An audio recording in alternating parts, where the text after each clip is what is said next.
Hi, we are in Kerala today to speak to Mrs. Aruna Sundararajan, Principal Secretary, Social Welfare Govt of Kerala, as part of our e-Champion series. She is better known as the person who began the Akshay project that made one person in each family illiterate in the Malappuram district of Kerala. Hi Aruna, thank you for joining us. Hi Vineeta. Could you tell us how and why was the Akshay project started? The Akshay project actually had a very interesting origin, because unlike most of the top-down initiatives, this was actually a program which the community had wanted. So it began as a requirement of the community, because as you know, Kerala has a very large number of people who go to the Gulf for employment. And this district of Malappuram, where this whole story started, this is a district where almost one person from every family was going outside to the Gulf for employment. And since in the Gulf, the employment profile was changing, they were looking for people who had at least a minimum of IT skills. And so the district panchayat of Malappuram came to us when I was in the IT mission, and they said, look, we want to train 1 lakh people in IT in our district. And primarily they were looking at equipping these people with a minimum set of IT skills which will enable them to get livelihoods outside. Because at that time there were a lot of private institutes which were offering what are called Gulf training packages. And they were like charging them 10,000 rupees per day for a Gulf training package. And even then people were taking that package because they were desperate to get some IT skills. So it grew from there. So we had a first set of interaction with the panchayat. And then we realized that one, the IT training infrastructure would have to be set up in the district because it didn't exist at that point in time. The second thing was that not only did we need to set up the training centers, we needed to have we needed to train people who could then in turn train these people. And thirdly, we also realized that not only was there a need for ICT packages, there was a huge demand for people to communicate with the husbands or whoever went outside, and they in turn had a huge need to communicate here. So actually this was a perfect kind of example where people needed technology, they needed communication, and they needed information. And then we said, okay, so if you're going to set up, let's say 200 training centers for IT, why don't we also internet enable them so that they will be able to communicate with people outside. So we said, okay, let's set up per panchayat 1 ICT center. Okay. So the discussions began like that. But over the period next of 4-5 months, we also began to realize that here is the perfect medium for enabling services to be delivered to citizens. So it could be G2C services, it could be B2B services, it could be C2C services. So that's how all the three converged. And then there were the following tasks before us. One, you needed to set up the computer hardware and the equipment and the centers themselves, which was not such a big problem, because once we decided that this was not going to be a case of government putting in investment and setting up 200 centers. Typically that's how we go about it. You take any government program, okay, there's no infrastructure, let's set up the infrastructure. There are no trainers, let's put in the training. But we turned that idea on its head. Why can't this whole set of capabilities of the infrastructure and the internet and the training capability and the services be offered through enterprises? So when we started looking around, we found that there were actually lots of young and enthusiastic people who said, yes, we are ready to take loans, we are ready to put in the investment and do this. So we now had the investment lined up, we now had the people lined up. And we realized that there were enough educated people who just needed to be given the next level of training for them in turn to be able to give IT training. But what was a big challenge was there is no internet infrastructure, because we wanted internet availability. So that what began as a huge challenge turned into an opportunity, because we realized that we could actually build out the internet infrastructure. Please keep in mind that Malappuram is a hilly, fairly remote district, backward in terms of infrastructure.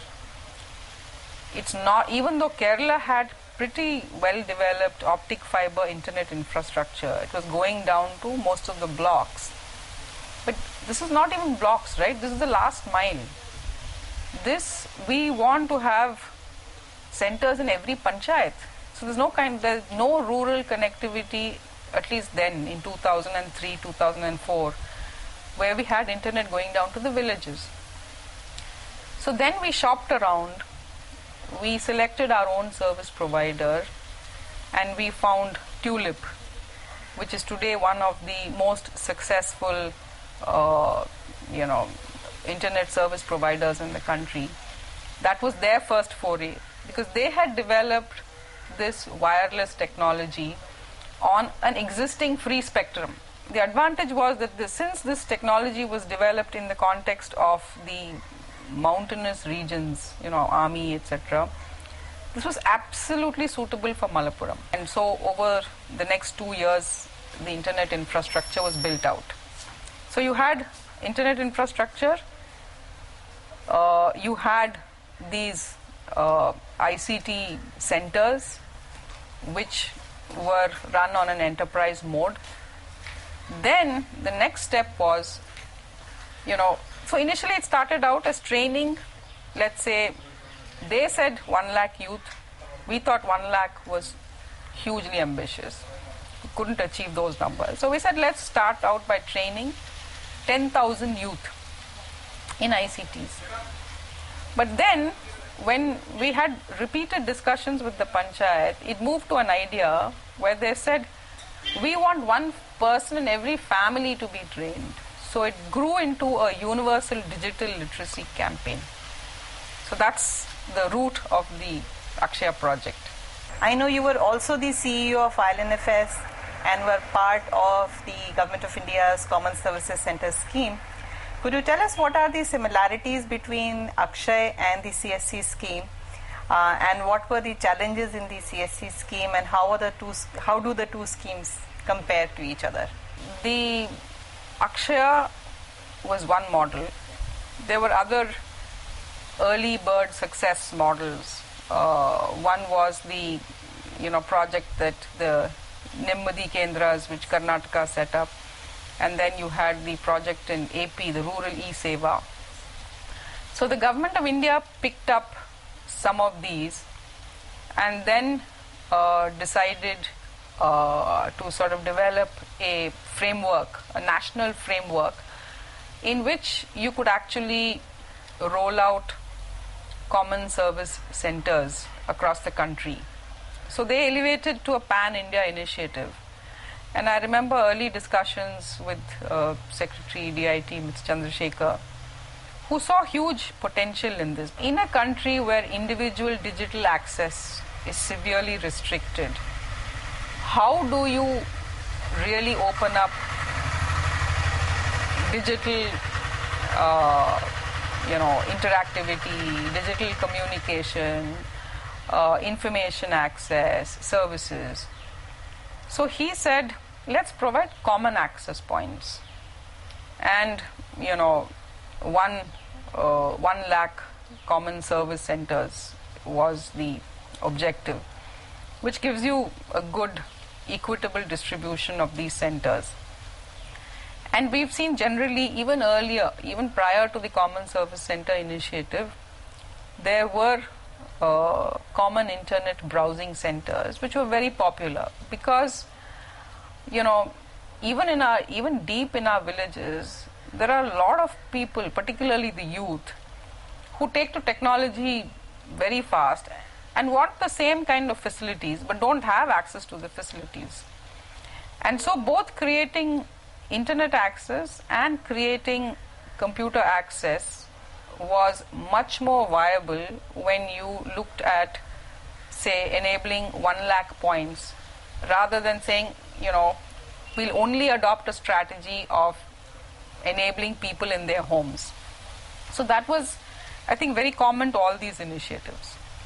The second thing that was that the Common Service Center initiative picked up was that it's much more sustainable if you did it on a enterprise mode and sort of encouraged private entrepreneurs to come in, because even otherwise they were the ones running these internet browsing centers.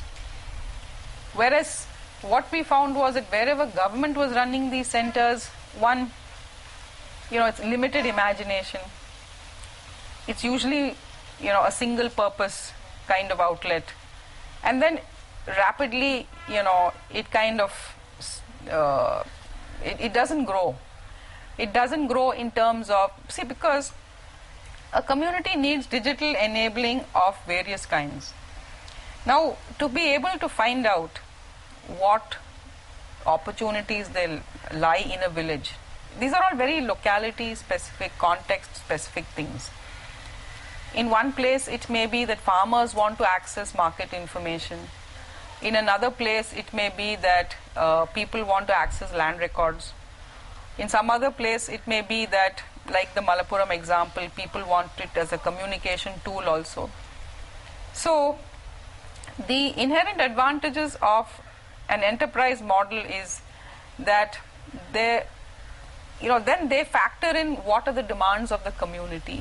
They are able to go and find out what are the demands of the community and then build a much more versatile, robust kind of enterprise, rather than having pure G2C delivery outlets. Because in a pure G2C delivery outlet, which is also highly essential, the point is that we are not really optimizing the multiple functionalities that ICTs can enable, because the inherent attraction of ICTs is you can use it as a empowerment tool, as a service delivery tool, as a capacity building tool. And so the Common Service Center was built around this overarching concept that let's have G2C services being delivered. And we all know that the common citizen finds it extremely difficult to access services even though his village office is next door. But many other services which are centrally available, he simply cannot access because they're just too far away. So the Common Service Center was a perfect delivery mechanism for all these things.